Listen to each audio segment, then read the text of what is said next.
Do sales conversations make you feel awkward or pushy? It's time to ditch the outdated salesy strategies. Your guide, Nikki will show you how to combine kindness with selling skills to meet your prospects where they are, and in the process, how to up-level your influence and income. Learn how to earn business easily and effortlessly. Here's Nikki. Welcome, and thank you for listening to the Sales Maven Show. I'm your host, Nikki Roush. I'm your own personal sales maven here to offer you tips, techniques, and strategies to master your sales conversations.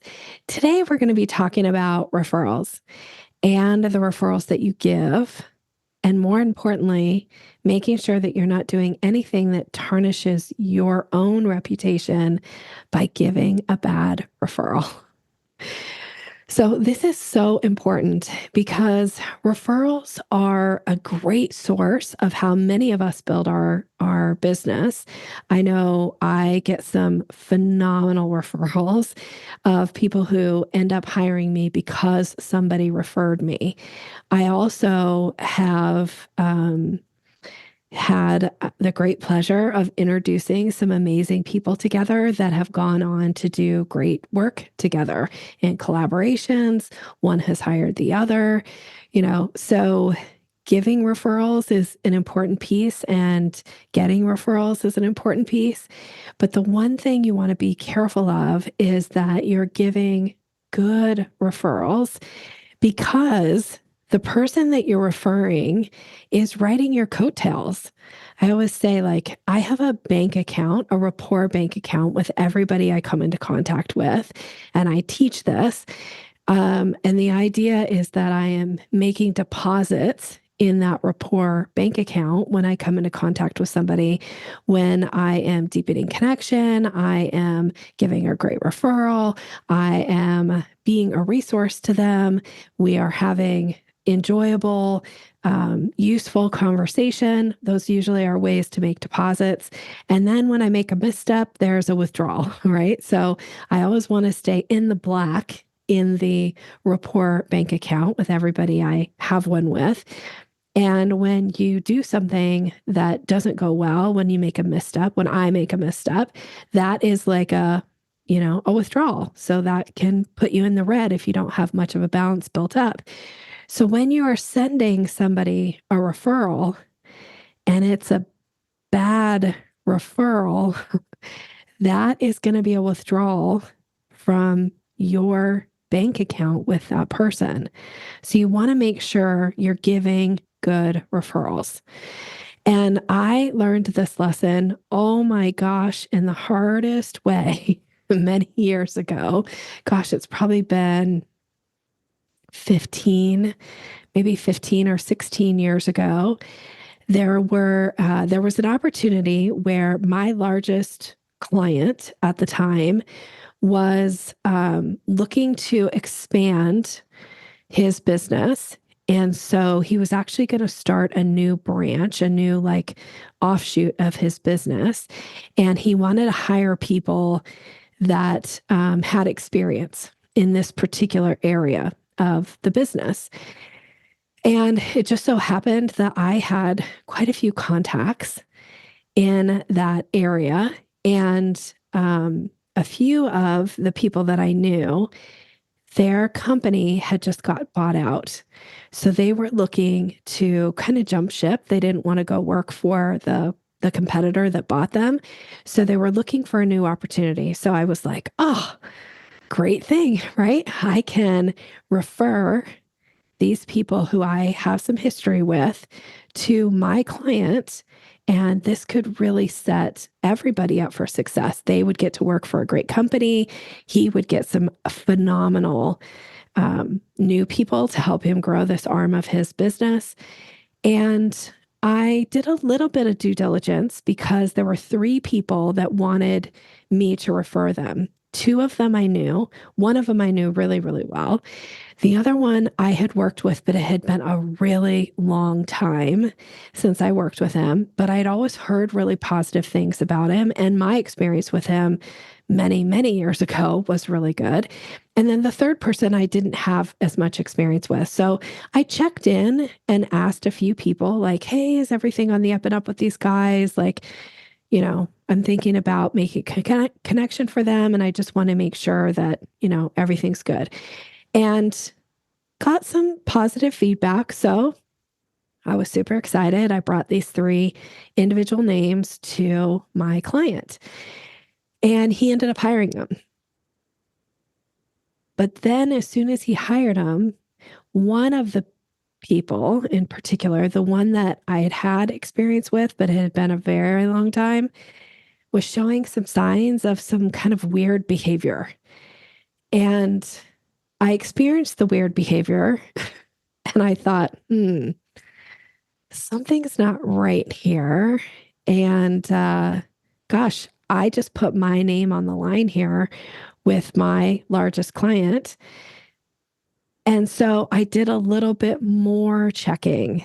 I went to some additional resources, some additional contacts that I had, and I asked pretty blunt, straight up questions, which was, hey, does this person have a drug problem? To which I got some hemming and hawing, and that was all I needed to know. That, okay, there must be some history here that I wasn't aware of. So now I'm put in this really awkward position because I now am deciding, do I go back to my client and say, hey, I had, made this referral, but it turns out that I think there might be a problem here. And the way this situation happened or unfolded is the company that hired these 3 guys, they had a kind of that initial 30-day trial period. And then after the 30 days, then all their benefits would kick in. But in the first 30 days, it was a trial. So they could be let go in the first 30 days without there being any kind of there was no benefits owed. One of the people that I had reached out to that I had a close relationship with said, I think this person is trying to get past the 30-day mark so that their benefits kick in so they can go to rehab, which was going to be on my client's dime. So I ended up going back to my client and saying, hey, I am concerned about this person. I think that there might be some issues that I wasn't aware of. And I just want to bring them to your attention so you can decide what you want to do about it. To which my client was, I'm going to say, pissed at me for referring them in the first place. Now, the other 2 people were fine, but this one was not. And it damaged our relationship, I will say. We had a really strong connection, my client and I, prior to this happening. And afterwards, I will just say, I never felt like our relationship ever got back to the same place. I never earned back that bank account of rapport that I had with this person. It was kind of like my stock dropped because I made a bad referral. Now, was it my fault? I mean, I didn't know. I didn't do it on purpose. Maybe I should have done some more due diligence, which I will say has taught me some lessons, which is why I'm sharing this in the podcast. This came up last week where somebody had reached out to me, somebody I hadn't worked with for a couple years, and asked if I would be a reference for them.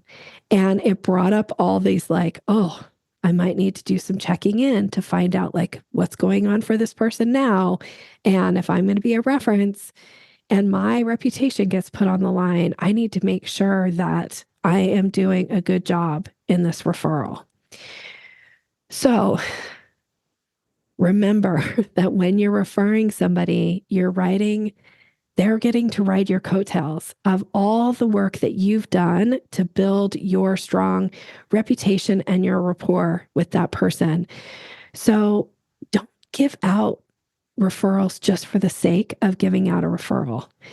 And if you are doing that, be really clear with the other person. What do you know about this person? I had somebody recently send me an introduction, essentially a referral to somebody. Now, this person that they were referring, they wanted something from me. The person who I knew that was making the connection, just based on the way they wrote the introduction, made me think like it was like they were kind of checking off a box. It didn't feel like they had any relationship with this person. And it kind of felt like they were doing it to make themselves look good, but it wasn't to my benefit at all. It was definitely to the other person's benefit, but I wasn't even going to take my time to do anything with it because it just felt like kind of like a throwaway referral. Like, how is it if you're making an introduction for somebody, the person they're asking you to introduce them to, there should be some benefit to that person, not just to the person being referred, right? And in this particular case with this referral, it didn't feel like there was any benefit to me. And so I just ignored it, honestly. I'm busy. I don't have time for garbage referrals. And I don't have time to let people just like make me a like checkbox for them. So now what does it do to the credibility of the person who referred? It lessens it, honestly. Now, this isn't like I think this person's a bad person or any of that, but they just don't carry as much weight now. If they're referring somebody the next referral they send to me, I may not do anything with either. Because now it just becomes like, oh, I'm just going to fill up her inbox. Like, I'm not interested in that. So when you're making a referral, do your due diligence, paint the picture for how it's going to benefit the party that you're doing the referral for. Or to, excuse me, whoever you're referring somebody to, it should be to their benefit as well, right? Obviously, there's some benefit, or you wouldn't be making this introduction for the person that you're doing it for, but who are the person you're introducing them to? If you've got rapport with that somebody, there should be some benefit to them. Otherwise, why are you doing it? And you're just letting somebody essentially like make a withdrawal from your rapport bank account. Do you have enough of a balance built up to allow that to happen? So something to think about there. There are certain people that, would be happy to get a referral. And there are certain people, like I know in my network, there are certain people that I'm really protective about making referrals to. I get asked often to make referrals to these certain people. And my answer is usually no, because that person, I know that they only want certain types of referrals. And if it's not to their benefit in some way, I'm not going to do it because I'm not willing to give up those rapport credits. So, best practices. First of all, when you're making an introduction or a referral, write it and be really clear. And if you're saying it to somebody, be really clear about what your experience is. I know now, oftentimes I will say, I'd be happy to introduce you to so-and-so.